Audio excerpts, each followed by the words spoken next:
Welcome to the channel of information by Satya. శ్రీకృష్ణుడు తనకు ఎంతో ఇష్టమైన వేణువును విరగ్గొట్టడానికి కారణం ఎవరో తెలుసా? ఈ విషయాన్ని మనం ఇప్పుడు ఈ వీడియోలో తెలుసుకుందాం. తన వేణుగానాన్ని ప్రేమించిన రాధను శ్రీకృష్ణుడు ఎంతగానో ప్రేమించాడు. మరి రాధ ప్రేమకు కారణమైన వేణువును శ్రీకృష్ణుడు పగలగొట్టడానికి కారణమేంటి? శ్రీకృష్ణునికి ఇష్టమైన వాటిలో వేణువు ఒకటి. చేతిలో వేణువు పట్టుకున్న శ్రీకృష్ణుడిని ఫోటోలలో, విగ్రహాల్లో చూసే ఉంటారు. శ్రీకృష్ణుడు ఎప్పుడూ చేతిలో వేణువు పట్టుకునే ఉంటాడు. శ్రీకృష్ణుడు తన వేణువును వాయించడం ప్రారంభించిన తర్వాత విశ్వమంతా కూడా భక్తితో ఉప్పొంగిపోయేది. మరి శ్రీకృష్ణుడు ఎంతగానో ఇష్టపడ్డ వేణువును ఎందుకు విరగొట్టాడు? శ్రీకృష్ణుడు పట్టుకున్న వేణువు ప్రేమ, ఆనందం, ఆకర్షణకు చిహ్నంగా పరిగణిస్తారు.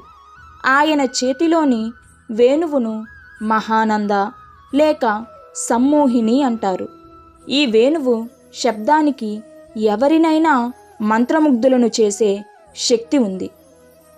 మత విశ్వాసాల ప్రకారం శ్రీకృష్ణుడి చేతిలో ఉండే వేణువు దదీచి మహర్షి ఎముకలతో తయారు చేశారని నమ్ముతారు.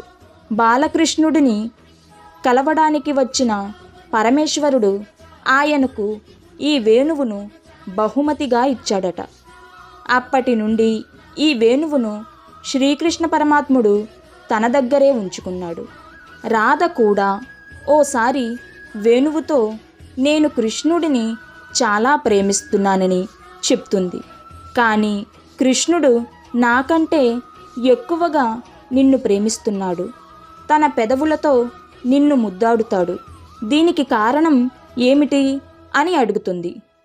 అప్పుడు వేణువు ఇలా అందట, నేను నా శరీరాన్ని ముక్కలు చేసుకున్నాను, మధ్యలో రంధ్రాల కోసం మళ్ళీ కత్తిరించుకున్నాను. కృష్ణుడి చేతిలో వేణువుగా ఉండాలని నేను ఎప్పుడూ కోరుకోలేదు. ఆయనే నాకీ మహద్భాగ్యాన్ని ప్రసాదించాడు. మీరు మాత్రం మీ కోరికల కోసం కృష్ణుడిని ప్రార్థిస్తున్నారు అని రాధకు వివరిస్తుంది. శ్రీకృష్ణుడి చేతిలో ఉండే వేణువులోని 7 రంధ్రాలు మానవ శరీరంలోని 7 చక్రాలకు ప్రతీకలు. మానవుడిలోని 7 చక్రాలు శ్వాస ద్వారా వేణువు పైకి చేరతాయి. అందుకే వేణువు ద్వారా ఏ 2 వ్యక్తులు ఒకే రాగాన్ని ఆలపించలేరు. మనస్సుకు అనుగుణంగానే సంగీతం ఉద్భవిస్తుంది. మనస్సు ఎప్పుడూ నిశ్చలంగా ఉండదు, మారుతూ ఉంటుంది. 2 మనసులు ఎన్నటికీ సరిపోలవు. అదేవిధంగా 2 రాగాలు ఎప్పుడూ ఒకేలా ఉండవు. అయినప్పటికీ వేణువు మాత్రం ఒకేలా ఉంటుంది.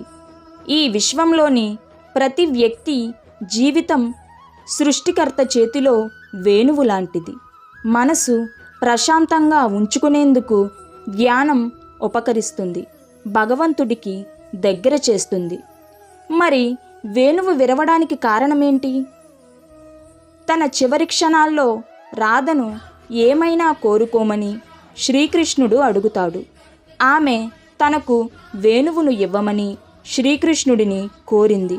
వేణుగానం వినగానే రాధ తన శరీరాన్ని విడిచిపెట్టిందని చెబుతారు. రాధ విడిపోవడాన్ని తట్టుకోలేని శ్రీకృష్ణుడు ఆ వియోగంలో తన వేణువును పగలగొట్టి విసిరివేస్తాడు. కంసుడిని సంహరించిన తరువాత శ్రీకృష్ణుడు రుక్మిణిని వివాహం చేసుకుని ద్వారకలో స్థిరపడ్డాడు. అయినప్పటికీ రుక్మిణి భార్యగా ధర్మాన్ని అనుసరించింది. ఎప్పుడూ భగవంతుని సేవలో నిమగ్నమై ఉండేది. కానీ శ్రీకృష్ణుడు రాధను తన మనస్సు నుండి ఎప్పటికీ తొలగించలేకపోయాడు. శ్రీకృష్ణ భగవానుడు తన జీవితాంతం తన బాధ్యతలన్నింటినీ నెరవేర్చాడని చెబుతారు. తన జీవితంలోని చివరి క్షణాలలో రాధతోనే కలిసి ఉన్నాడని నమ్ముతారు. రాధాకృష్ణుల ప్రేమ ఎప్పటికీ చెక్కు చెదరనిది. వారి ప్రేమను ఎవరూ అధిగమించలేరు. వారి మధ్య ఉన్న ప్రేమ కారణంగానే మనం ఎక్కువగా రాధాకృష్ణుల చిత్రాలను, విగ్రహాలనే చూస్తాము. ఈ వీడియో మీకు నచ్చితే మన పురాణాల్లో దాగి ఉన్న విషయాలు ఇంకా అందరికీ చేరువయ్యేలా చేయడానికి ఒక లైక్ చేయడం మాత్రం మర్చిపోకండి. అలాగే ఇలాంటి విషయాలు మరిన్ని తెలుసుకోవడానికి మా ఛానల్ని సబ్స్క్రైబ్ చేసుకోండి. ఈ వీడియోని మీ ఫ్రెండ్స్ అందరికీ షేర్ చేయండి. Thanks for watching.